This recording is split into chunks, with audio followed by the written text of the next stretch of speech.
That's one thing that challenges pretty much every kid that travels through the same footsteps that I've traveled is how you pretty much accept adversity and how you overcome it.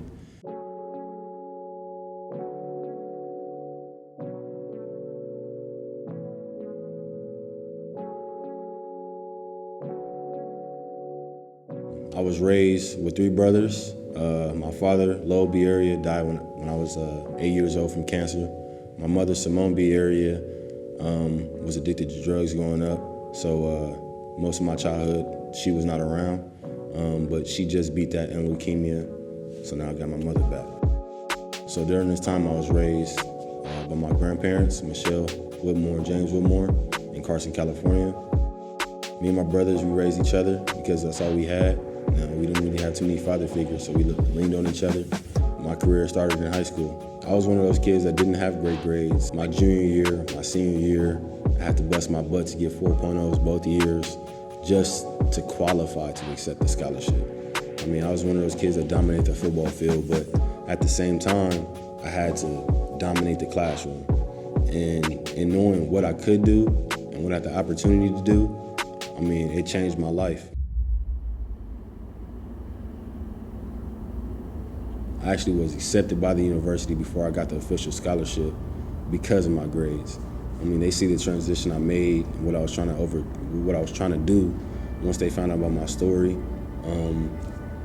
they were pretty much like, we want this guy. That transition to be able to just commit on signing day to Washington, to sign that letter of intent, you know, to see my grandparents smiling at me, to see my brothers looking up to me, it's like, all right, we got one in now, you know, it's like, what can you do?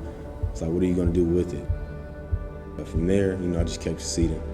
I won a Pac-12 championship, played in bowl games every year, but most importantly, I earned academic awards.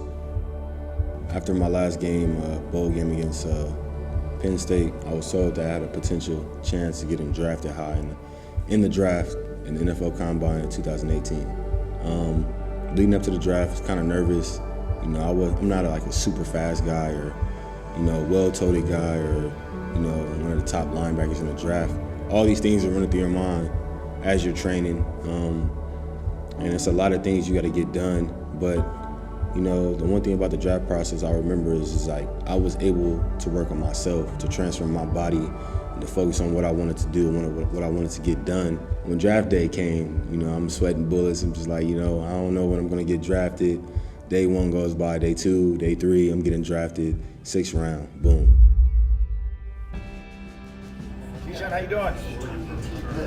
Good, man. Congratulations. You deserve it. All the hard work that you put in, you deserve it. So we'll look forward to seeing you when you get up here. So one thing that's always been like a constant reminder that I can never stop being who I am is the adversity that I continue to battle against throughout my life. At every level and every year, adversity strikes. That's one thing that challenges pretty much every kid that travels through the same footsteps that I've traveled.